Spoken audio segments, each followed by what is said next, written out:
Hello everyone, అందరూ ఎలా ఉన్నారు? ఇది నార్త్ సైడ్ ట్రిప్ పార్ట్ 2 అనమాట. కొంచెం లేట్ అయింది, ఏమనుకోద్దు. సెకండ్ డే అయితే ఫుల్ ఎంజాయ్ చేసామన్నమాట.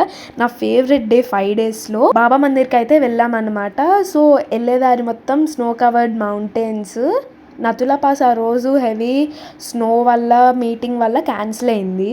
బాబా మందిర్ ఏంటి అనుకోవచ్చు, ఏంటంటే అక్కడ మిలిటరీలో పనిచేసే ఆయన చనిపోయారనమాట. సో ఇప్పటికీ బిలీఫ్ అనమాట, అక్కడ స్టే చేస్తారు, నైట్ వచ్చి కాపలా కాస్తారు ఆ ఏరియాకి అని. ఇంకా కొంతమంది చూసామని కూడా చెప్తారనమాట. మేము వెళ్ళిన టైం వచ్చేసి మార్చ్ ఎండింగ్లో కాబట్టి ఖచ్చితంగా మాకు తెలుసు అనమాట స్నో పడదు అని.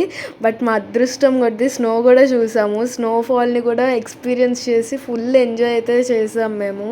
నెక్స్ట్ అక్కడ నుంచి బయలుదేరైతే వచ్చేదారిలో మళ్ళీ మా రూమ్కి వచ్చేదారిలో లంచ్ అయితే చేసేసాము. నెక్స్ట్ ఇంత వెళ్ళినా కూడా ropeway and Nathula pass అయితే హెవీ స్నో వల్ల మిస్ అయిపోయాం. But we're very satisfied. అంత బాగుందన్నమాట ప్లేస్. హోటల్లో లంచ్ చేసి సెకండ్ డే కూడా గాంధీ మార్క్ అయితే వెళ్ళాం. చాలా బాగుంది అక్కడ. అండ్ లాస్ట్కి ఒక లిచ్చి చూస్తే ఏం చేసేసాము.